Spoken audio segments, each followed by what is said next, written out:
Hello and welcome to today's video. In today's video I'm going to unbox, assemble, and test out this Ender 3 V2 3D printer. This printer was recommended by a friend of mine, and if you are in the market for a 3D printer and interested in getting this one, I will put an affiliate link down in the description box. So let's get to the unboxing and assembly right after this.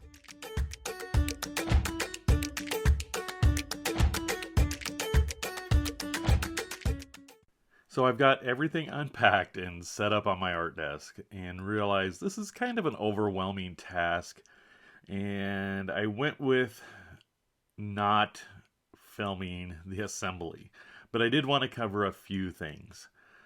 So now there are lots of videos on YouTube that do show how to assemble these, and these are from people that are more experienced than I am since this is my first 3D printer. But I did want to share with you the instruction booklet here. You can see the first step.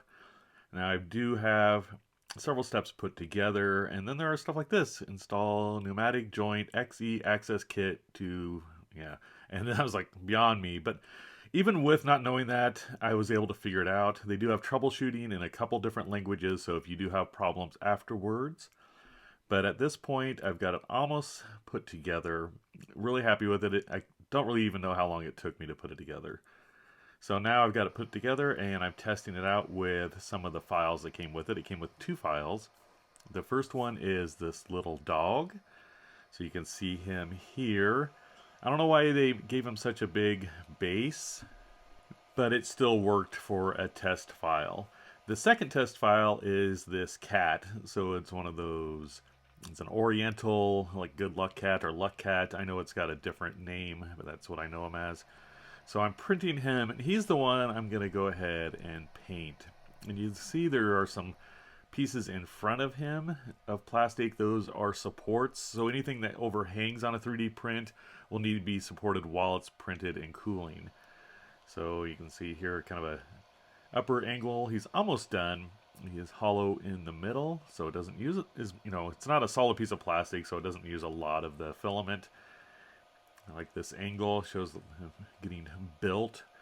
Now just finishing him up at the ears. And once he is done, normally it's best to pop them right off of the print bed while it's still warm.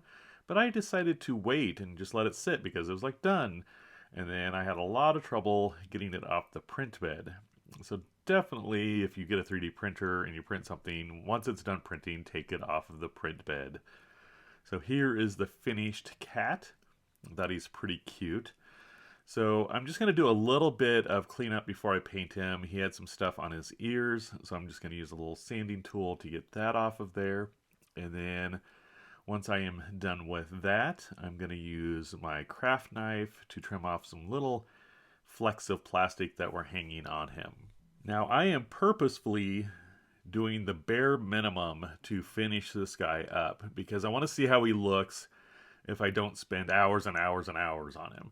So I'm just giving him a black base coat because then what I want to do is put, like not dry brush, but kind of dry brush, a wet dry brush of rose gold over the black. So I'm going to finish up the black, let that dry overnight. I want to make sure it's completely dry. I'm just using acrylic paints. And now I have this Deco Art rose gold. And basically what I want to do is I want to cover the entire cat with it, but I don't want like any of the indentions for his, like where his eyes are at. And he's got these like little indented eyelashes. I don't want that to be the rose gold. I want that to stay the black so it kind of pops out.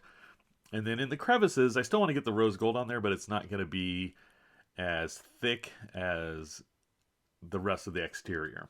So once I get the rose gold all on there, I'm going to let that dry overnight. Now we'll take a look at my finished luck cat that I made with my 3D printer. So this is just the second print it made. I do really like the size of this. It's not too big, not too small. It took a few hours to print, so it's something I can do, in an afternoon. It doesn't take up all day. I'm not to the point where I want to leave my 3D printer unattended.